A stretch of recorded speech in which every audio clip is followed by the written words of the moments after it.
Vamos a trabajar ahora lo que viene siendo el cálculo, pero visto de manera numérica. Vamos a trabajar lo que viene siendo tanto la integración como la derivación o diferenciación.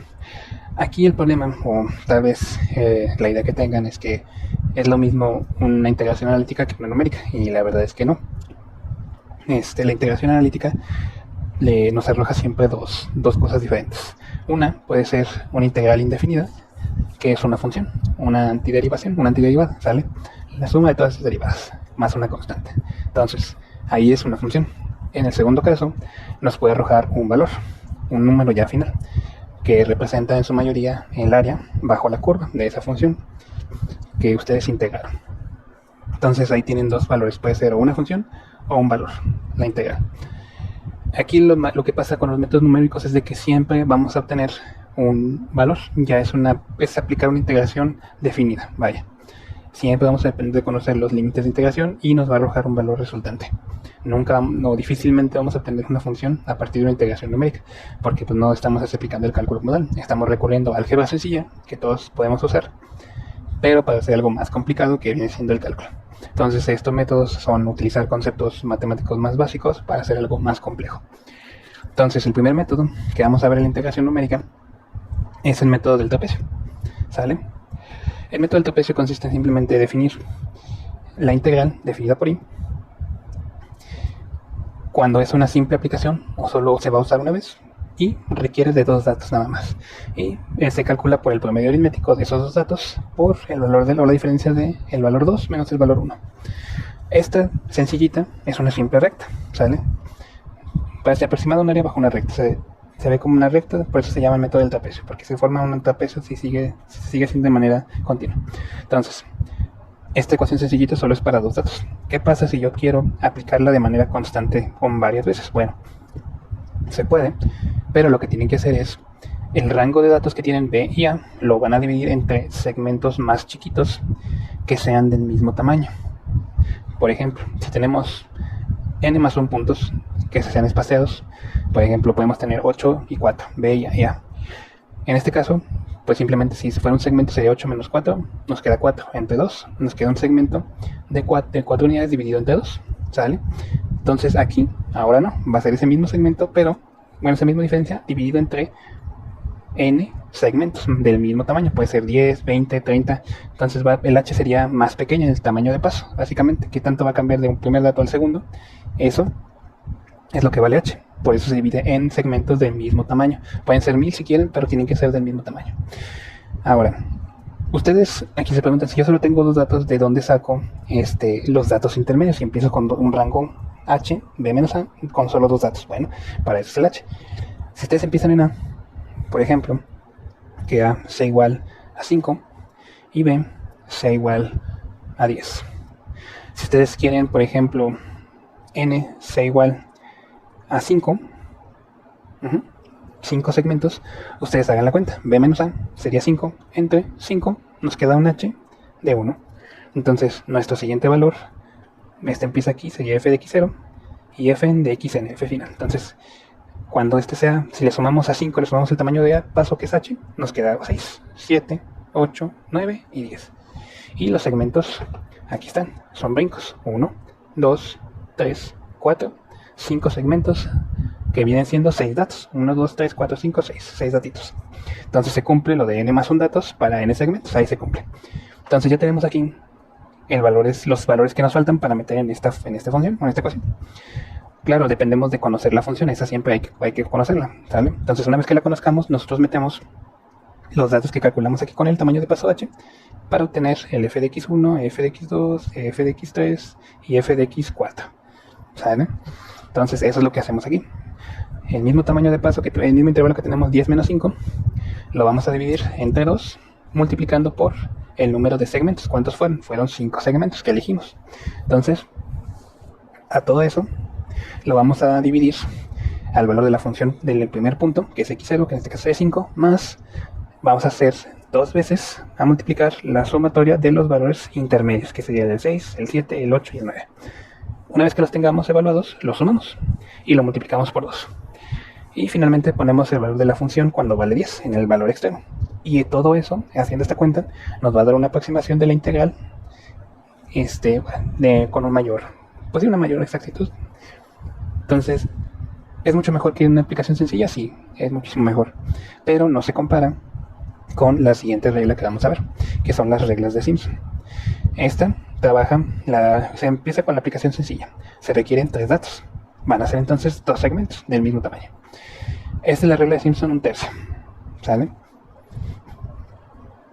Y la ecuación resultante nos queda que es b menos a por el producto de la función evaluada en el punto inicial más 4 veces el punto intermedio más la función en el punto final. Todo esto dividido entre 6. Por eso son solo 3 datos. Entonces, sencillamente sobre ese dato se aplica una vez para 3 datos. Y eso es todo. Ahora, si la queremos de aplicación múltiple, es la misma idea. El rango que queremos, el intervalo donde queremos aplicar la integral, dividido entre segmentos, el número de segmentos del mismo tamaño, para tener el tamaño de paso h. Ya que conocemos h, vamos a saber cuánto vale cada x sucesiva y la vamos a sustituir en esta ecuación. Ahora, esta ecuación es igual b menos a entre, ahora va a ser 3 sobre n, no 2, sino 3, multiplicando a la función en el punto inicial más 4 veces el producto o la sumatoria de la función evaluada en los puntos que sean impares, ¿sale? 1, 3, si empezamos del punto 0, va a ser luego el punto 1, el punto 3, el punto 5, el punto 7, así sucesivamente. Una vez que se tenga esa sumatoria, se multiplica por 4. Luego sumamos la sumatoria de las funciones evaluadas en los puntos que sean pares, 2, 4, 6, 8, 10, así hasta que terminemos. Entonces, no se refiere exactamente al valor, sino por ejemplo en este caso que hicimos acá, el hacer igual a x0, x1, x2, x3, x4 y así, hasta x5. Entonces si fuera aquí, empezaríamos x0, sería 5, más 4 veces, ¿cuáles son los impares? El 1 y el 3 y 5. Entonces sería más 4 veces la sumatoria del valor de f en 6, más la sumatoria del valor de f en 8, más el valor de f en 10, ¿sale? ¿Cuáles son los pares? Pues tenemos el 2 y el 4, sería más 2 veces la sumatoria del 7 con el 9. Y finalmente sumamos el último dato, ¿sale? Aquí, bueno, como se tiene que terminar hasta el último dato en esta suma impar, no incluiríamos el quinto valor, pero pues es solo para que sea una idea de que el xy hace alusión a cada dato que nosotros agregamos al sumarle el tamaño de paso. No es necesariamente el valor de x que corresponde al contador, sino la función evaluada en esos puntos que nosotros agregamos con el tamaño de paso h. Entonces, esta es la ecuación de Simpson 1/3 para aplicación múltiple. Cuando se tienen más datos, o se quiere poner no solo 3 datos, sino en un intervalo, una región integral, se puede dividir de manera infinita ese intervalo para aproximar la integral. Y entre más datos tengan o más espaciados, más intervalos tengan de menor tamaño, mejor va a ser la aproximación. Y finalmente tenemos la regla de Simpson 3/8, que se basa para 4 datos y 3 segmentos. Y la aproximación de la integral es b menos a por la función el valor inicial más 3 veces la función en el valor 2 más 3 veces la función en el valor 3 más el valor de la función el último dato. Todo eso entre 8. Por este 3, este 3 y este 8 se llama 3/8. Entonces no es tan variado, depende de cuántos datos tengan. Esta ya no se recomienda, se puede hacer, pero no se recomienda tanto para aplicaciones múltiples porque con la de 1/3 es más que suficiente la aproximación de la integral. Entonces por eso no se describe. Ahora, ¿cómo usar estos métodos? Ustedes pueden elegir cualquiera dependiendo de la función que te den. ¿Sale? Sustituimos los valores de las x en esa función y construimos una tabla. Vamos a ver un ejemplo para que quede claro. Entonces, nos dan estos datos. Nosotros nos dieron una función que es de un polinomio, ¿sale? De grado 5. Ahorita lo vamos a ver acá adelante. Y nosotros construimos con x, los valores de x, esta tablita. Entonces, ¿cómo aplicar los métodos? Bueno, primero fíjense en qué método les puede servir según el intervalo del segmento. Por ejemplo, entre el primer dato tenemos que 0 y 0.12, ¿sale? Ahí la diferencia es de 0.12. Vamos a ver el siguiente, 0.12 y 0.22, la diferencia es de 0.1. Seguimos, 0.22 y 0.32 es de 0.1. Estos tres datos son dos segmentos que comparten el mismo tamaño de paso, de 0.1, ¿sale? 0.1, aquí 0.12. Vamos a ver el siguiente, 0.32 y 0.36 es un tamaño de paso de 0.04. De 0.36 a 0.04 igual, 0.04. 0.4, 0.44 también es 0.04. Entonces aquí tenemos otros segmentos del mismo tamaño. Entre estos no, pero entre estos sí. Entonces, si ustedes tienen que evaluar, igual aquí 0.1, 0.1, 0.06 y 0.1. Esos son los diferentes tamaños de los segmentos. Entonces, Ustedes aquí solo tienen un segmento. Pueden usar, pues la única que se ajusta es el método del trapecio. No hay más, no pueden sacar más con otros métodos. Vamos a ver el siguiente. Aquí tienen 1, 2, 3 datos, que son dos segmentos de tamaño 0.1. Entonces tienen 3 datos. La regla que se acopla es Simpson 1/3. O también pueden hacer el método del trapecio de manera múltiple.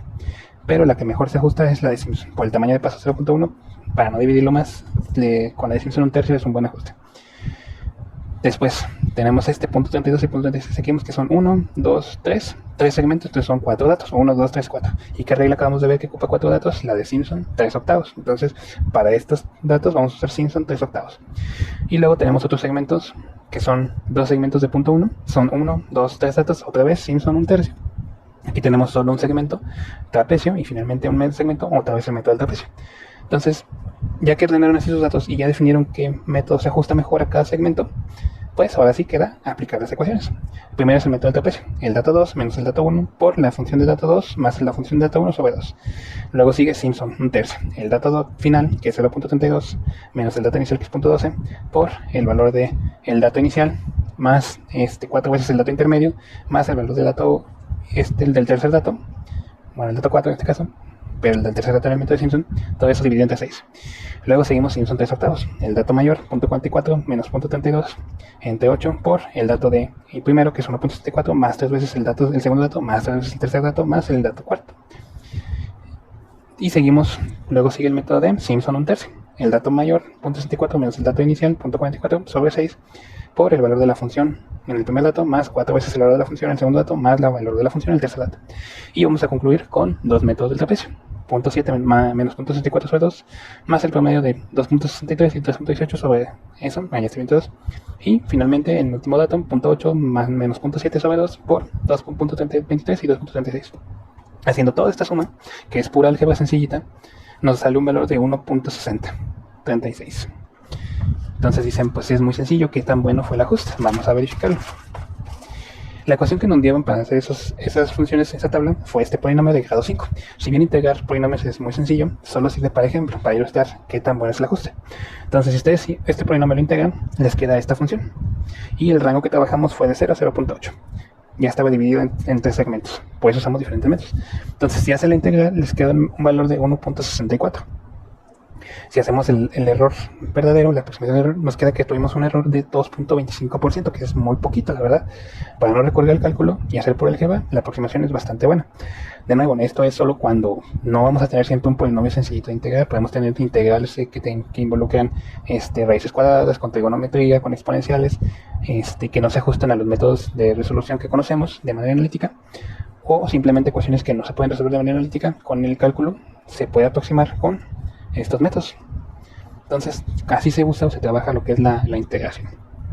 Para la derivación o la diferenciación, aquí lo que vamos a hacer siempre es aproximar una derivada a su valor. No vamos a tener nunca una función. Lo mismo que la integral, vamos a aproximar valores de la derivada en cómo se comporta en un punto, ¿sí? Los métodos que se utilizan son por diferencias, tanto hacia adelante como hacia atrás o centradas. Las más exactas son las diferencias centradas. ¿Y cómo se ven? Pues se ven así. La primera derivada, cuando solo son dos datitos en un segmento de tamaño h, es el valor para un xy. En el valor que les interesa es el xy, van a tomar un valor a después y un valor antes. Lo restan y lo dividen entre 2 veces el tamaño de h. El tamaño de h pues ya incluye todo el segmento de x menos 1 y x, o x más 1 y x, esa diferencia. ¿Sale? Entonces, ¿cuánto mide de aquí acá básicamente? Entre el x más 1 y x menos 1. Ahora, esa es la primera derivada centrada, pero podemos mejorar su exactitud si aumentamos más datos, ¿sale? Que son 4 datos con 3 segmentos de tamaño h. Como se ve, aquí tenemos un segmento, aquí tenemos otro y aquí tenemos otro. Entonces, son segmentos del mismo tamaño, lo que vale aquí entre este dato y entre este dato, ¿sale? Y la ecuación es el valor del negativo de la función de valor en el punto xy más 2 segmentos, más 8 veces el punto de xy más un segmento, menos 8 veces el valor de xy, más la función evaluada en xy menos 2 segmentos, menos 1 y menos 2 segmentos. Nunca usamos el valor de xy. Son segmentos diferentes. Igual, ¿qué tamaño hay de aquí a acá? Es el mismo tamaño que hay de aquí a x, que es el mismo tamaño que hay de x a x menos 1, y es el mismo tamaño que hay de x menos 1 y x menos 2. Ese es solo para la primera derivada. Vamos a ver la segunda derivada. Aquí ocupamos 3 datos, la sencillita. Es igual centrada, entonces sería en tamaño de h cuadrado, va a dividir a la función evaluada en xy más 1 menos 2 veces la función en el punto xy, que nos interesa el valor, más la función evaluada en xy menos 1. Esto es para la segunda derivada. Con más datos, como son ahora 5, 1, 2, 3, 4, 5, la segunda derivada es toda esta ecuación. Menos 12f de x más 2, más 16f de x más 1, menos 30f de xy, más 16f de xy menos 1, menos f de xy menos 2. Entonces ustedes simplemente dependen de conocer la función y poder evaluarla en los puntos que obtenemos, igual con el tamaño de paso h. Vamos a ver este ejemplo. Nos dan este polinomio, que pues es sencillo de derivar, sí, pero recuerden que son casos, o el método es para casos cuando no nos tocan funciones sencillitas, ¿sale? Y nos dan que queremos estimar la derivada en x igual a 0.5 con un tamaño de paso de h igual a 0.25. Entonces, el xy central es 0.5. Le sumamos 0.25 y nos da el siguiente valor de x más 1, que es 0.75. Le volvemos a sumar 0.25 y nos da x más 2, que ahora vale 1. Si le quitamos 0.25, nos da 0.25 para el valor de x menos 1, y para el menos 2, x menos 2 nos va a dar 0. Entonces sustituimos 0 en esta función, nos queda 1.1, 0.25 en esta función nos queda 1.10, 0.5 en esta función nos queda 0.92, 0.65 en esta función nos queda 0.63 y 1 nos queda 0.2. Entonces vamos a hacer la primera derivada, pero con solo dos datos, que es el xy más 1 y menos el xy menos 1, entre dos veces el tamaño de paso, que es h. Entonces, ¿cuánto nos da la derivada? 0.93. Vamos a probar con la primera derivada, pero ahora con el tamaño de paso del mismo paso, pero con más datos, que son ahora cuatro datos, ¿verdad? Que es el dato xy menos 2 evaluado en la función, más, pero negativo, xy más 2, más 8 veces el valor de la función en xy más 1, menos 8 veces el valor de la función en xy menos 1, más la función en xy menos 2. Todo eso divide entre 12 veces el tamaño de h. Y la derivada nos sale que es de menos 0.91251. Ambas fueron negativas, menos 0.93, menos 0.91.